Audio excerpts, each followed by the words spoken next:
making this a bit more international instead of UK-centric, right?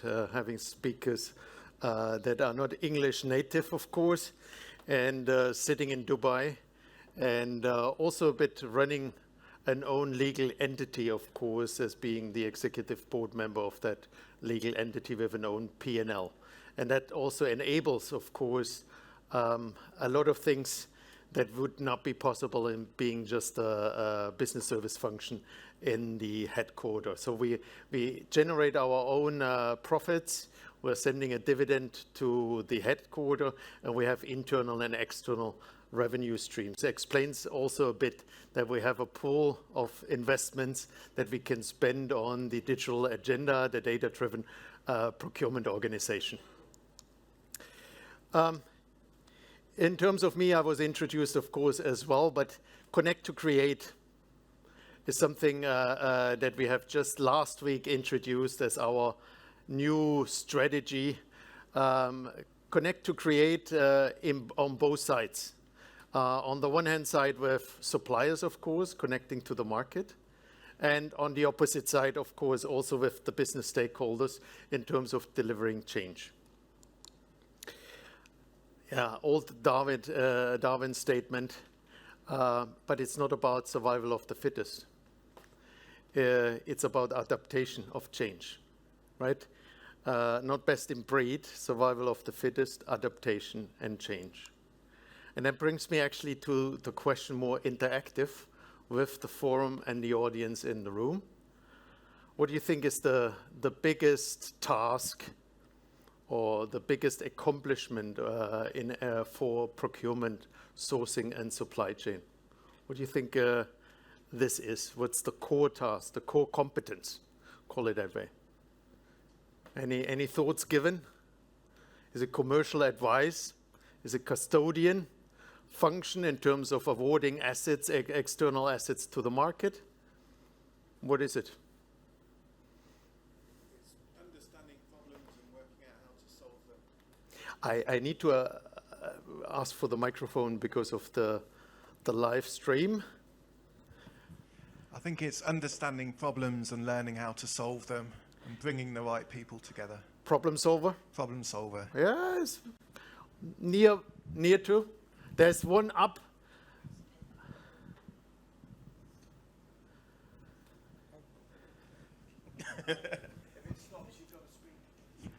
It's with me.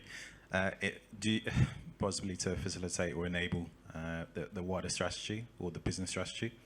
Yes, of course, a procurement strategy should be having an underliner in terms of being as close aligned to the business strategy is one of the majority items, yes.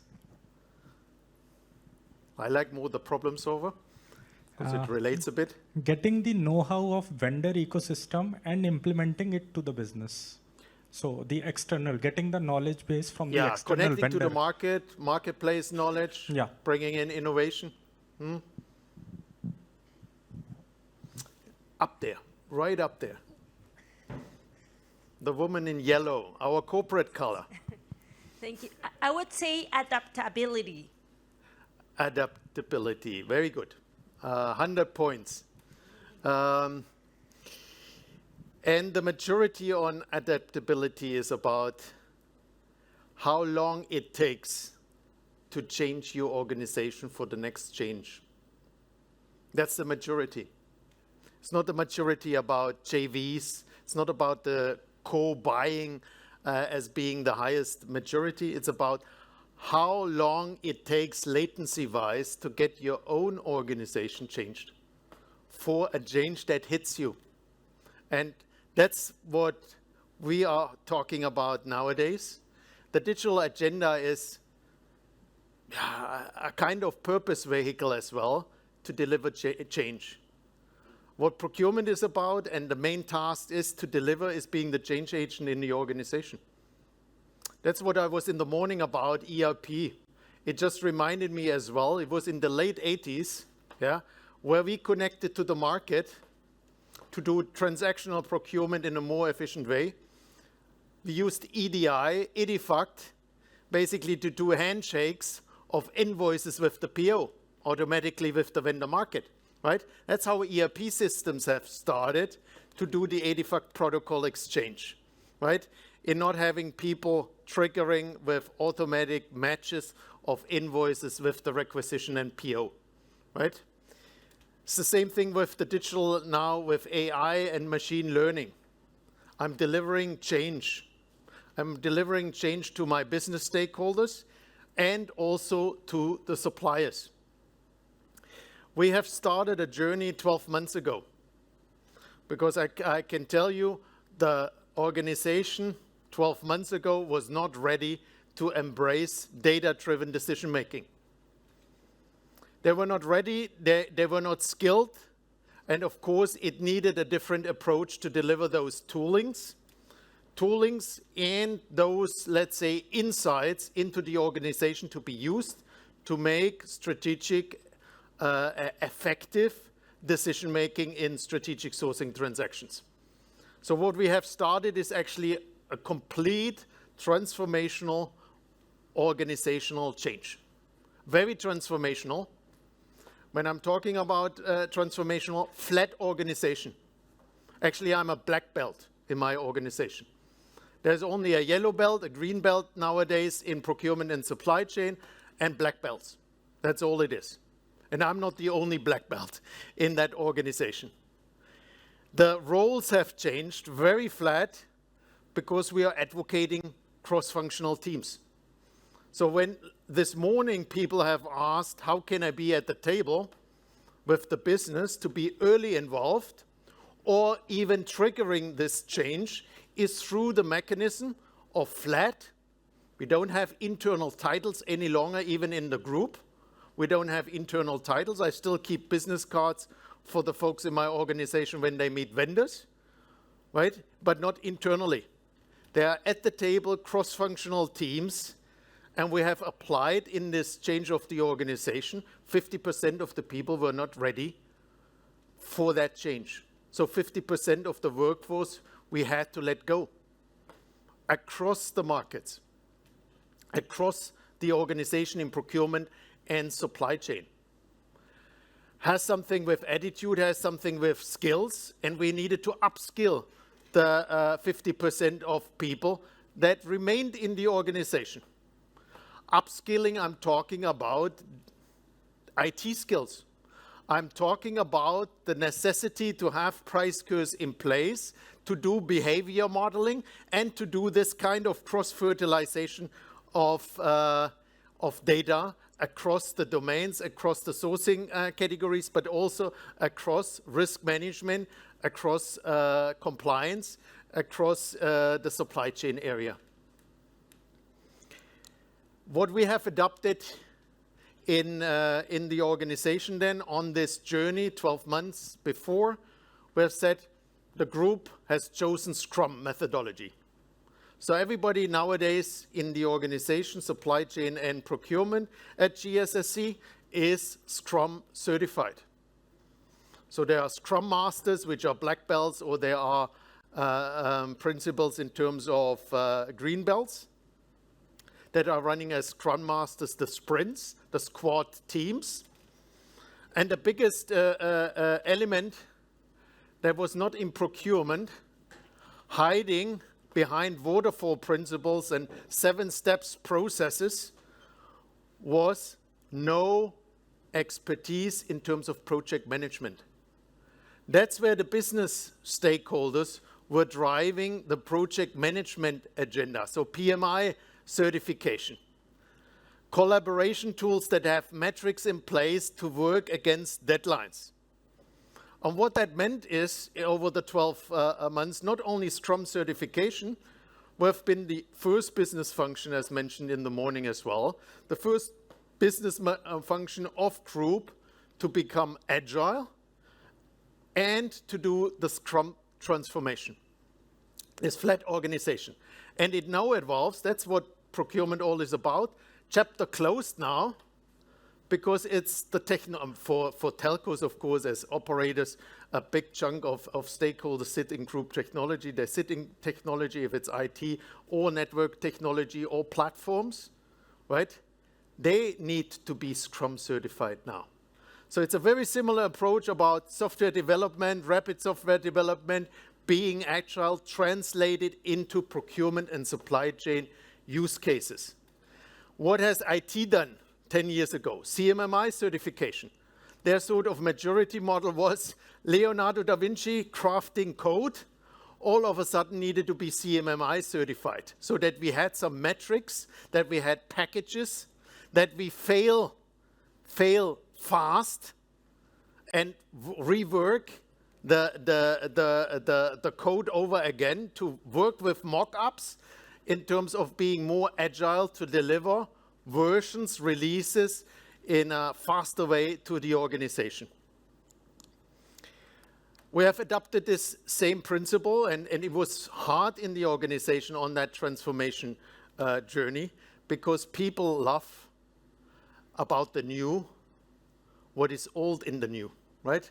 When you introduce a system, they try to be more associated what has been left from the legacy in the new, right? That's what they love.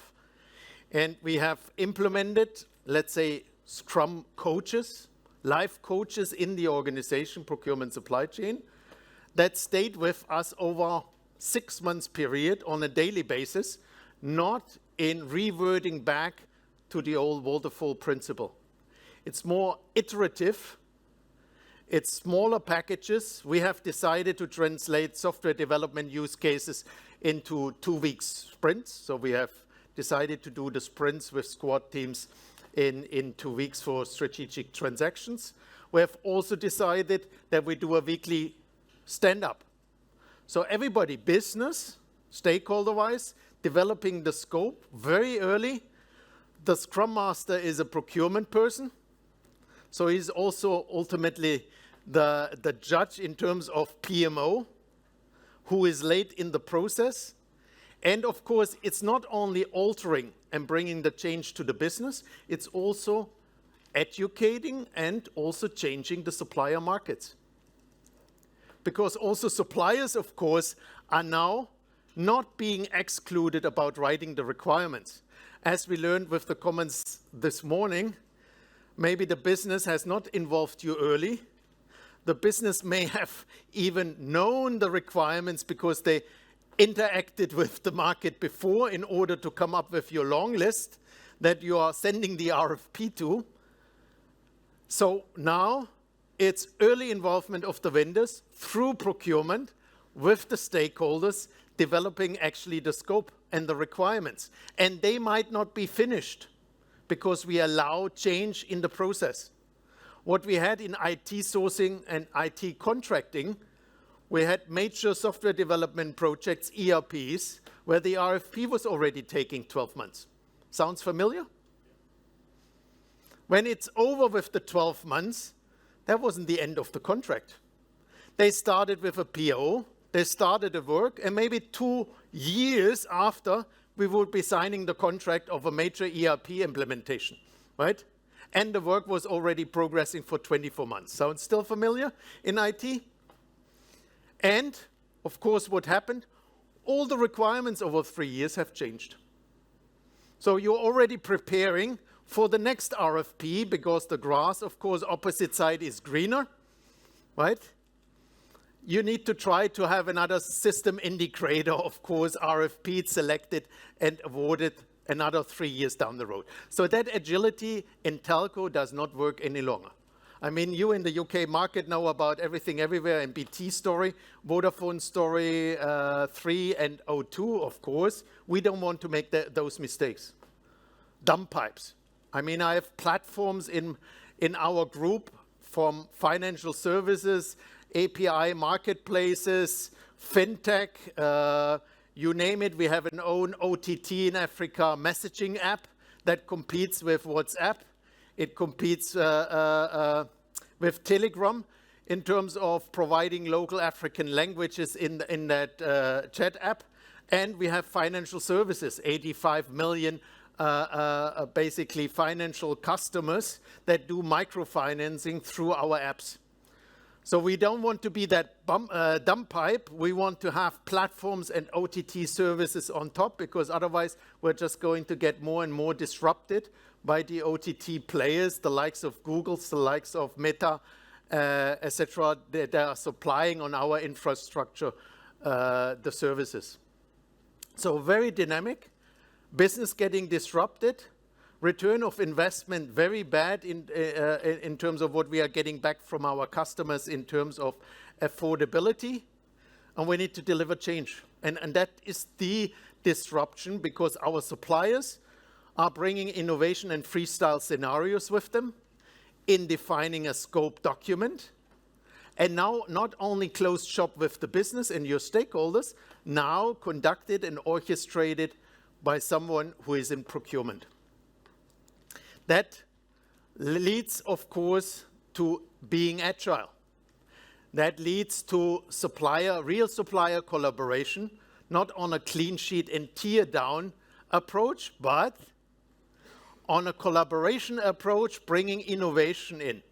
Exclusive innovation sometimes, that we are blacking out at least for 12 months, that cannot be sold to a competitor, because we have created it or co-created it with the supplier, with the OEM.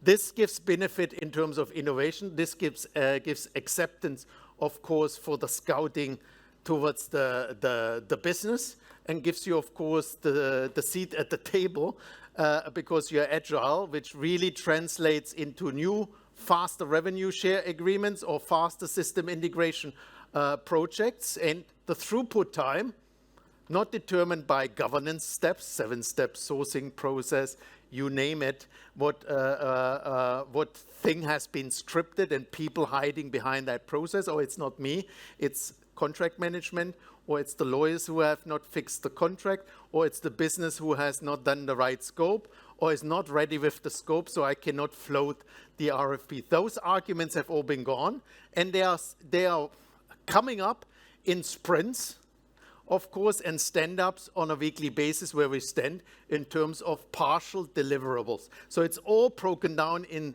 packages, in smaller steps of packaging a strategic sourcing transaction. So it is also metrics that tracks me to lead more and gain time. I mean, statistically, we have 80% of the staff nowadays in agile mode. So they do sourcing transaction agile-wise. They are, let's say, teamed with the business in those squads and running the sprints on a weekly basis or twice weekly basis. Then also the achievement is 55% reduction in cycle time. Actually, on average nowadays, we saved more than a month just for the commercial engagements with vendors. And that means I've changed the business because we are faster in terms of scope and requirements development, but also the suppliers. I'm not going to punish them if they're coming with a freestyle scenario. Instead of the requirements and the scope document to be fully answered, they're not getting punished because I can't compare them. So they're getting actually extra points on a score for bringing a freestyle scenario in order to meet the business requirements in a different way. Lead time to market is one, and being agile. To be in the system as procurement, in the system is I know my stakeholders, I do account management, I do relationship management. This has worked very, very well in terms of penetration. And what we have done now in those 12 months as well, we have done back testing, and we do an NPS, in telco terms, net promoter score for employees in terms of are they counseling, let's say, employment in the sourcing or in the supply chain organization, as well as stakeholders in terms of rating us in terms of NPS, like the market does telco operators all the time as a consumer approach. And now the highlight of this presentation, I talked about PMI, I talked about the lack of project management in our discipline. We use Jira software, that's a COTS package. There are Trello is another package for it. It's a collaboration tool that we share, of course, with the business, but it's collaboration in terms of metrics, project management, pain points that are getting listed and dispatched as tickets. You can also say a ticket and incident software. Tickets that are getting posted to the Scrum team members, to the cross-functional team in terms of what work needs to be performed for the next sprint. So for the first time, we are tracking also this kind of cycling time. And then I have the honor actually using the conference today, internally as well as externally, to have a launch of a new AI engine that we have in-house developed. So we're using open source, Python, we're using fuzzy logic, we use ChatGPT 3.5. We call that system now PX, so related to Procurement Excellence 360. And that was all what we had this morning about no dashboards. Alerts, yes. Anomaly alerts, yes. But not dashboards any longer, not cockpits any longer. This is an AI recommendation engine. We have our own IP on it. And it brings, of course, information from supply chain, from the market news, from libraries that we take open source, adapted to procurement use cases. We take this information, market feeds into this engine, and we allow, of course, cross-fertilization. And now I come to use, let's say, concrete examples on making recommendations automatically, workflow-wise, alert-wise, towards the sourcing and supply chain organization, towards a category manager.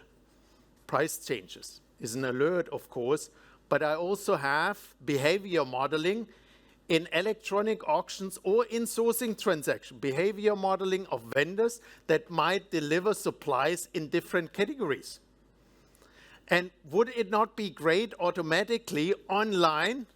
It creates a specific behavior, a specific pattern moment that the strategic sourcer in another category knows what to do, how he sets up the next electronic auction with that supplier.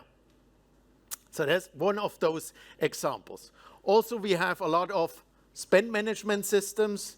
We do have a lot of vetting systems, e-sourcing, of course, contract management. But every time, of course, you want to have a 360 degrees view on a strategic supplier, because information is not cross-pollinated across all those systems, even if you have data marts and data lakes, right? You would need to enter and get that information structured-wise in with access to various systems where you need to find the data.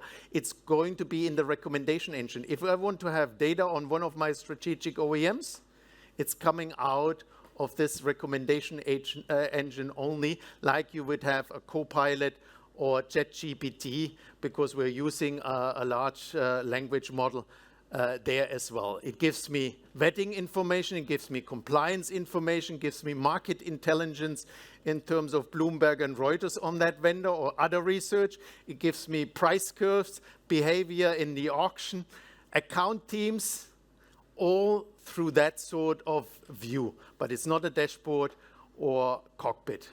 And in-house developed. I mean, I know we have COTS packages as the platform as underneath in terms of e-sourcing, but everything on top is open source and in-house developed. It's the best thing to understand your data, and it's also creating agility in adding more use cases to it. I know you will be on this journey what procurement would be looking like agile-wise in future. Some will adopt an agile approach in terms of organizational change. And some will, of course, hopefully get this reading and think about Scrum maybe, think about PMO disciplines in order to apply it as change to your organization. This brings me to the end of the presentation, and please I'm opening it up for Q&A sessions.